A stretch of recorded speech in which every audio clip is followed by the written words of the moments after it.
Slick back.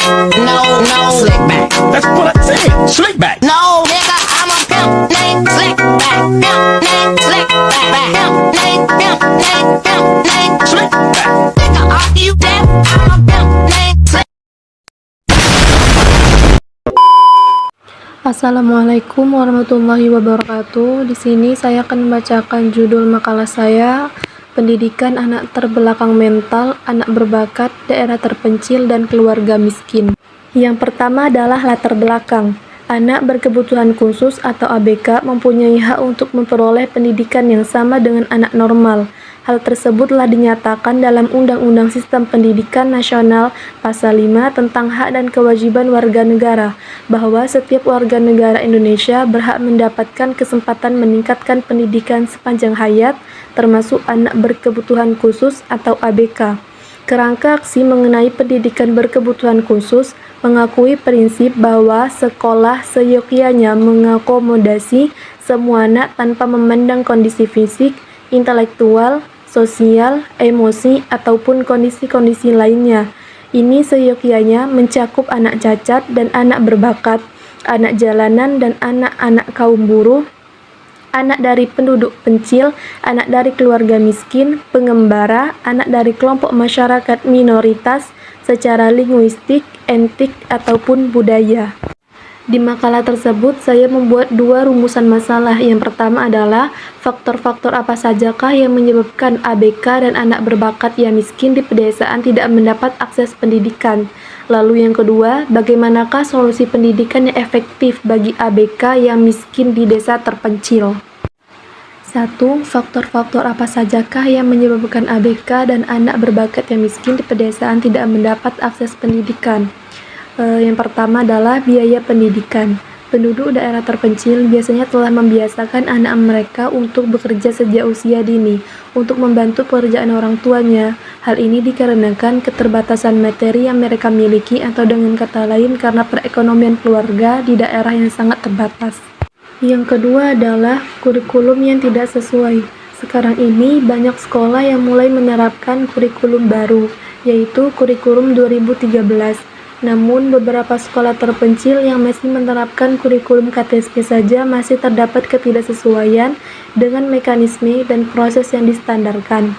Terlebih, jika kurikulum 2013 benar akan diterapkan pada sekolah yang terpencil, mereka akan mengalami kesulitan dalam mengikuti penerapan kurikulum 2013. Dalam penerapan kurikulum, tidak terlepas dari peran guru yang mengajar. Namun, di daerah terpencil terdapat penempatan tenaga pengajar yang belum profesional, karena pengajar yang ada tidak memiliki kualifikasi akademik seperti yang diharapkan oleh sekolah. Yang ketiga adalah guru yang kurang profesional. Saat ini, sulit mencari guru yang dengan sukarela mau mengajar di sekolah-sekolah di daerah terpencil. Masalah utamanya adalah gaji yang jelas akan jauh lebih rendah bila dibandingkan dengan mengajar di kota-kota besar. Faktor lainnya adalah tempat tinggal.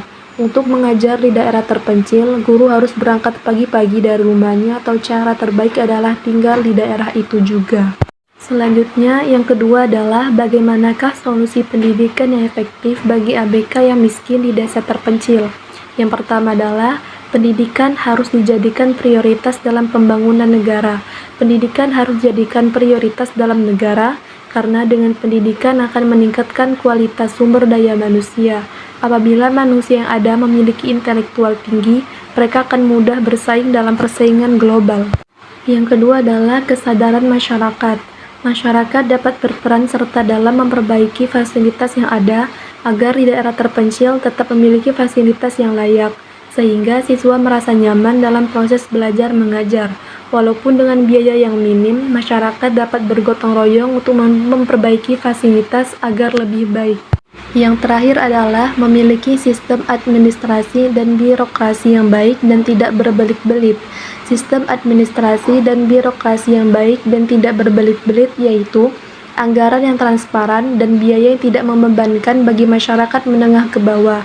Hal ini sangat diharapkan agar semua kalangan dapat menikmati pendidikan tanpa terbebani oleh biaya yang memberatkan bagi mereka, khususnya menengah ke bawah. Selanjutnya, saya akan membacakan kesimpulan. Pendidikan dikatakan sebagai sistem, maka komponen-komponen pendidikan itu meliputi peserta didik, pendidik, materi pendidikan, alat dan metode, lingkungan pendidikan, dan lain-lain yang menunjang usaha mencapai tujuan sistem. Masih terdapat kondisi sekolah yang tidak layak, khususnya di daerah terpencil. Faktor penyebabnya adalah sarana dan prasarana yang kurang memadai, biaya pendidikan, kurikulum yang tidak sesuai, guru yang kurang profesional, aturan undang-undang pendidikan kacau, kecilnya rata-rata alokasi anggaran pendidikan baik di tingkat nasional, provinsi maupun kota dan kabupaten, dan kurang adanya perhatian dari pemerintah terhadap sekolah terpencil. Dampaknya adalah kualitas sumber daya manusia rendah, pendidikan yang buruk, mutu pendidikan di Indonesia masih rendah. Solusinya adalah pendidikan harus dijadikan prioritas dalam pembangunan negara, kesadaran masyarakat, guru yang profesional dan merata, kurikulum yang tepat, memiliki sistem administrasi dan birokrasi yang baik dan tidak berbelit-belit, pemerataan pendidikan.